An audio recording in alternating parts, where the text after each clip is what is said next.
नमस्कार, मैं जितेंद्र चतुर्वेदी। मतांतर में आप लोगों का स्वागत है। राष्ट्रपति के चुनाव को लेकर सरगर्मियां तेज हो चुकी हैं। विपक्ष अपने तरीके से तैयारी कर रहा है। एक तरफ केसीआर ने मोर्चा संभाल रखा है, दूसरी तरफ अरविंद केजरीवाल ने मोर्चा संभाल रखा है, तीसरी तरफ टीएमसी ने भी मोर्चा संभाल रखा है। इतने मोर्चों में कांग्रेस किधर जाएगी, ये बड़ा महत्वपूर्ण है।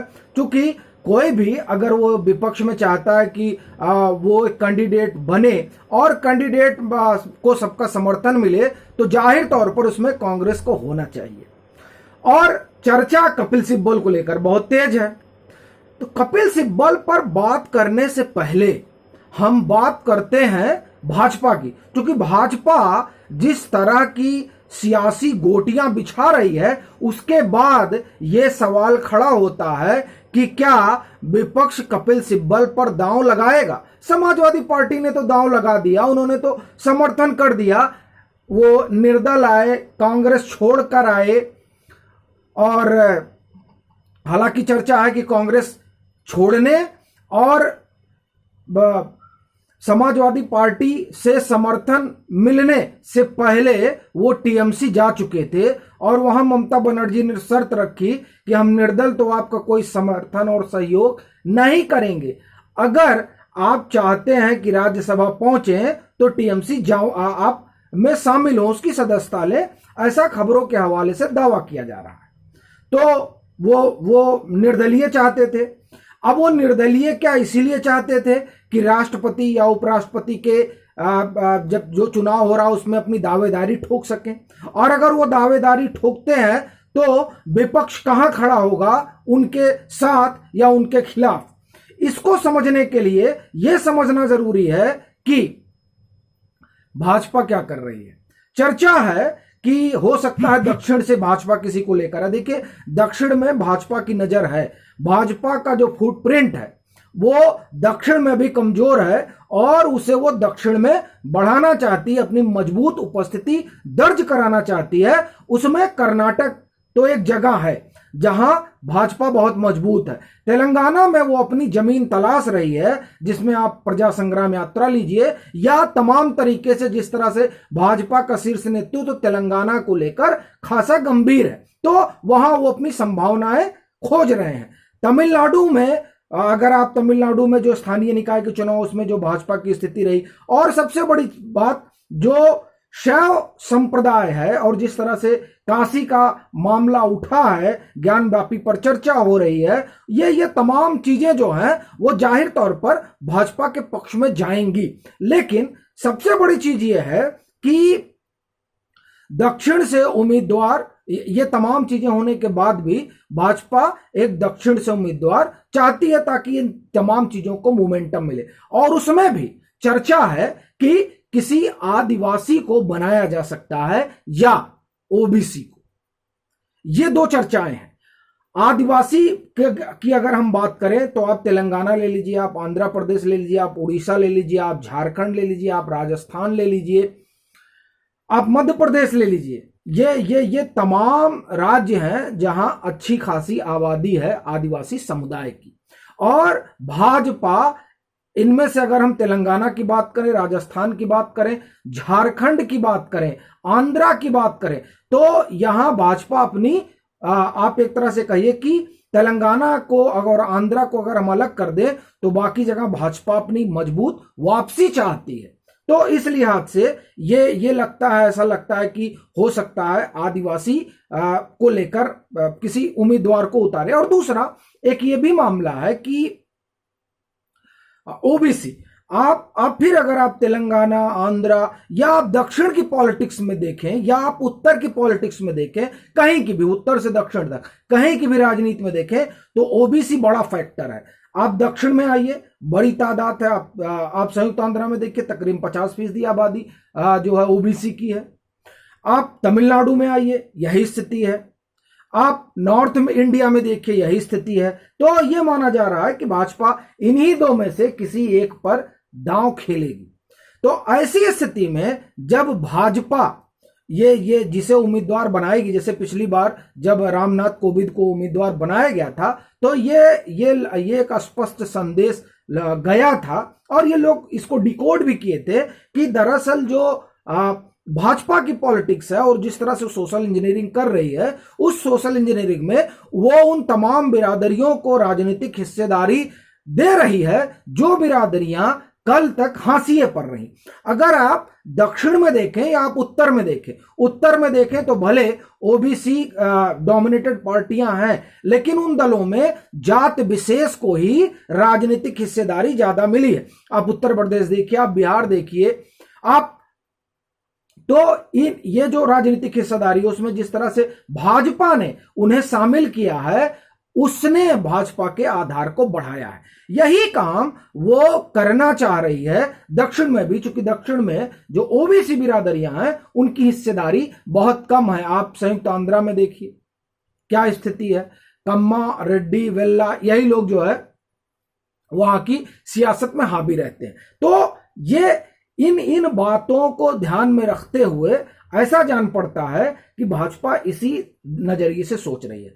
अब जब भाजपा अपने सोशल इंजीनियरिंग के जरिए वो जो दलित, पिछड़ा, शोषित तबका है उसमें अपना आधार मजबूत करने में लगी हुई है, तब क्या विपक्ष ऐसी स्थिति में उनके साथ खड़ा होगा जिनके ऊपर दिलीप मंडल बाकायदे आरोप लगाते हैं कि इन्होंने जाति जनगणना का विरोध किया, इन्होंने ओबीसी कोटे का विरोध किया शैक्षणिक संस्थानों में। यह उनका आरोप है, मेरा आरोप नहीं। अच्छा, जब वो इस तरह का आरोप लगा रहे हैं और भाजपा इस तरह की पॉलिटिक्स कर रही है, खासकर वो, आप उसे पॉलिटिक्स कहिए, आप उसे सोशल इंजीनियरिंग कहिए, आप उसे ये कहिए कि भाजपा अपनी राजनीतिक जमीन मजबूत कर रही है, जो आपको बेहतर लगे उस फ्रेज का आप प्रयोग करिए। लेकिन जब भाजपा ये कर रही है और विपक्ष ये कह रहा है कि साहब, बिहार आप देखिए, बिहार में क्या चल रहा है। बिहार में कहा जा रहा है कि देखिए भाजपा जाति जनगणना के लिए तैयार हो गई और कहा जा रहा है कि साहब देखिए इन्होंने तो सरेंडर कर दिया नीतीश कुमार के सामने। सवाल ये उठता है कि जिस जाति जनगणना और जिस सोशल इंजीनियरिंग के बहाना ही कहूंगा, वो इसलिए क्योंकि जो बिहार में चल रहा है, वो जो जाति जनगणना की बात नीतीश कुमार कर रहे हैं, उसके पीछे की और पॉलिटिक्स है जिसको प्रशांत किशोर ने बड़ा डिकोड किया है।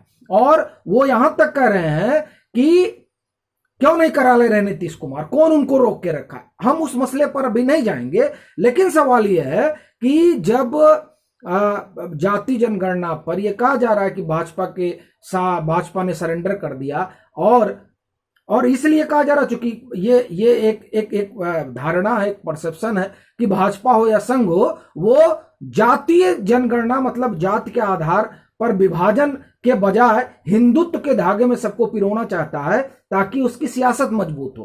तो ऐसी स्थिति में अगर वो जाति जनगणना के लिए तैयार होता है हिंदुत्व को एक तरफ रखकर, तो जाहिर तौर पर वो अपने स्टैंड से पीछे हट रहा है। इसलिए कहा जा रहा है कि वो सरेंडर कर दिया, ऐसा एक नैरेटिव बनाया जा रहा है।